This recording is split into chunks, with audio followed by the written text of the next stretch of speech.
Welcome to Solanki education digital.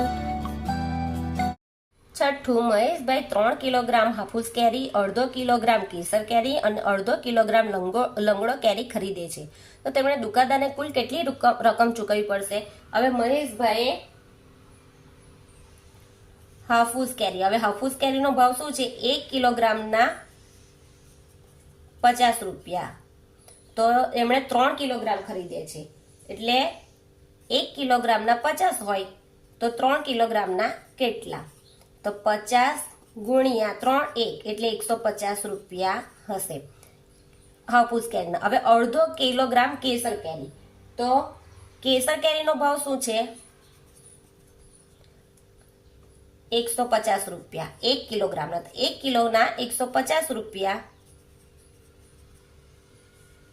માટે એમણે કેટલી? અડધો એટલે 1/2, તો કેટલી? અડધો એટલે 2 પણ લખો તો પણ ચાલે, પણ આપણે આ રીતે જ કરીશું। 150 1, આ પણ 1 ઉપર જશે ને 2 કઈ આવશે? નીચે, એટલે 150 ભાગ્યા 2 કરીએ, 2 સત્તા 14, 1 બચ્યો ઉપરથી ઉતાર્યું મીંડું, 2 પંચા 10, એટલે 75 રૂપિયા। આ શાનો ભાવ આવ્યો? કેસર કેરીના। હવે અને અડધો કિલોગ્રામ કેસર લંગડો કેરી ખરીદે છે, તો અડધો, તો લંગડાનો ભાવ શું છે? 70 રૂપિયા, તો 1 કિલોગ્રામના 70 રૂપિયા શાનો ભાવ? લંગડા કેરીનો, માટે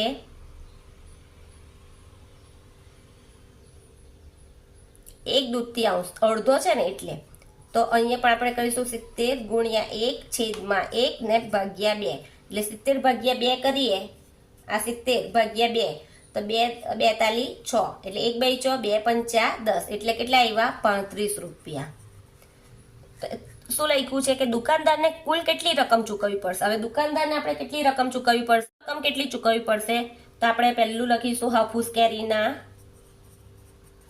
150 રૂપિયા, પછી છે કેસર કેરીના 75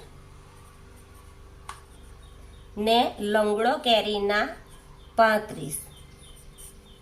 હવે કુલ ગણીએ, 5 ને 5 10 શૂન્ય, વધી 1, 5 ને 1 6, 6 ને 7 13, 13 ને 3 16, 6 વધી 1, 1 ને 1 2, એટલે માટે 260 રૂપિયા ચૂકવવા પડશે।